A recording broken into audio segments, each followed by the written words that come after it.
It was a lovely, beautiful morning, absolutely beautiful. It was summer and it was hot.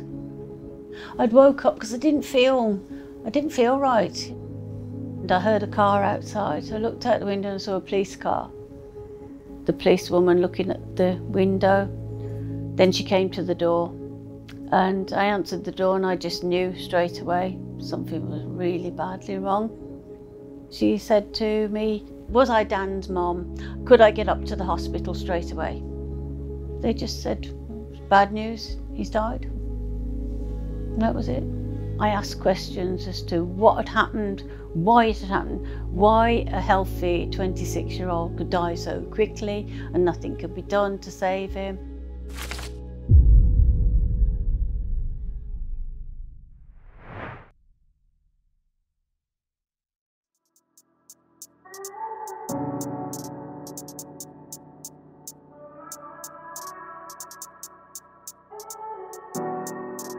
Birmingham is the second largest city in the UK. We've lived in this area for over 30 years now, brought up a family of 8 children. I have 14 grandchildren with the 15th one on the way.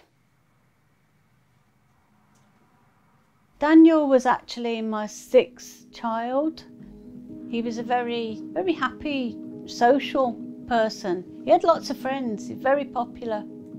He was just like a normal family boy. He had a girlfriend of many years, a childhood sweetheart. They were looking forward to a nice future. It just came to an abrupt halt on that day, and our lives changed forever then. He wanted to celebrate getting his new job. He went to the city centre and there was some kind of altercation. It just mounted down to someone bumping into someone else. Just a simple, silly argument. That was it. Dan's friend went back into the pub and got Dan, and the last anybody saw him when he was walking out the door, he was smiling. He was by the side of his friend the whole time, protecting him from this person. But then this other one, the one with the knife, came round and stabbed both of them. He stabbed Dale first and then he stabbed Dan. He was stabbed in the chest and he bled to death, more or less. I kept asking, why did Dan bleed to death? And what could be done to prevent others? Because on that weekend, there were 3 other murders. Each one was the same thing. They bled to death. No one really knew what to do. He said, they need to have proper equipment there to do something. You know, and I said, well, they got these things in first aid kits. He said, first aid kits don't cover catastrophic bleeding. This was within a week. I'd done my own research and I found these bleed control kits and they were in America. That was it. I just decided we're going to get these bleed control kits out there. We meet the grieving mum determined to turn the tide on fatal stabbings. Birmingham says it's become the first bleed control city. They contain a whole host of medical supplies, all designed to treat catastrophic bleeding. First of all, we'll raise some money and we'll have some kits and we'll put them out in the local pubs. A first for Birmingham, a first for the entire UK. This bleed control cabinet contains a kit that's designed to help in the crucial minutes following a stabbing. It's being installed to try and save lives.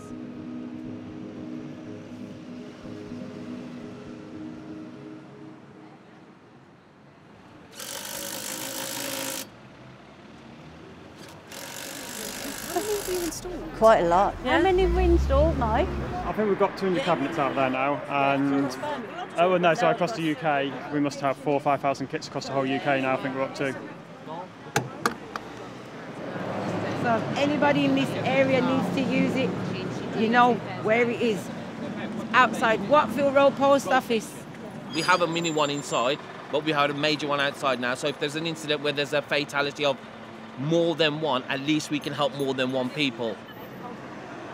There's a phone on there, you dial the phone, they give you the number to open it, and you access all the kit from inside.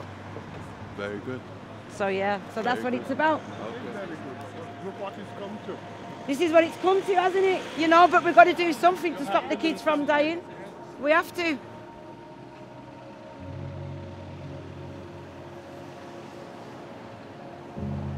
As you all know, we lost Keon, we lost Dejan. If we'd had this here, we could have saved them. And so now we've got a chance. And it's all thanks to Lynne and Maddie. So now we've got a chance of our kids surviving. That's the reality of it. So with this kit now, kids can live. Thank you. It does affect me very much, Lee, because I've had to see my son bury 2 friends. I had to see my daughter bury her cousin. And it's all down to people picking up a knife or pulling a gun. You know, we shouldn't be having kids walking on the roads with these weapons, taking people's lives. I'm a parent as well round here, so I have kids that walk around this area every day. Who knows, it could be my child next, just for innocently walking down the road.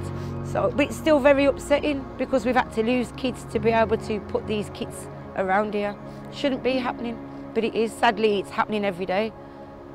Now, we have that there, so I do feel like the kids might be a bit safer.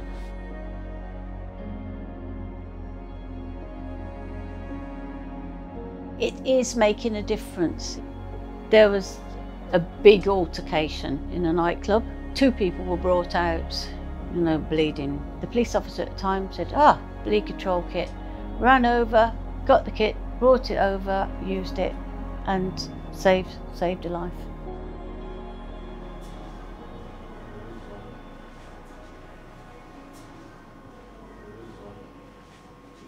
Anybody who's not familiar with the kit, we've got a Prometheus trauma bandage, and this is a major compression bandage, and basically you're going to be able to get a lot of compression just by wrapping this, and you could basically stop a bleed just by using this bandage itself, and we'll have a practice with them. I've lost friends to knife crime, been in situations, you know, I work in security, I've had knives pulled on myself. This information can definitely save lives. You need to cover the hole. So if his hole's there. So you imagine he's moving around, you've got to keep the pressure on him. That's it. Down in Birmingham, there's a lot of knife crime and there's a lot of stabbings going on and that. If you see someone that's on the floor got stabbed or something, just go up to them and then use that equipment on them. We'll know what to do, we'll know to put pressure on the bleed and all that stuff, yeah.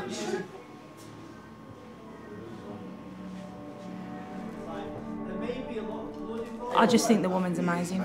You know, what she's done come from pain, didn't it really? So, you know, she knows what it feels like to lose her son. So to her, if she can stop another parent going through the same. Everybody thinks it's not going to happen to us, and it does.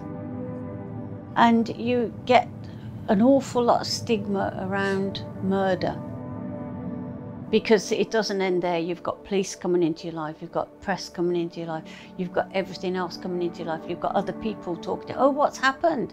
Oh, why has that happened? What do you think he did? You know, all of this.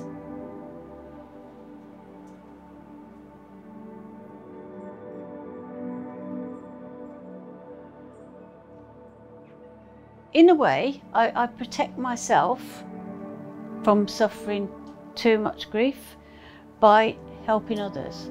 It was a journey that had to be made, really, you know, and I'm glad we've done it because we have saved lives along the way, and one life saved is enough for me.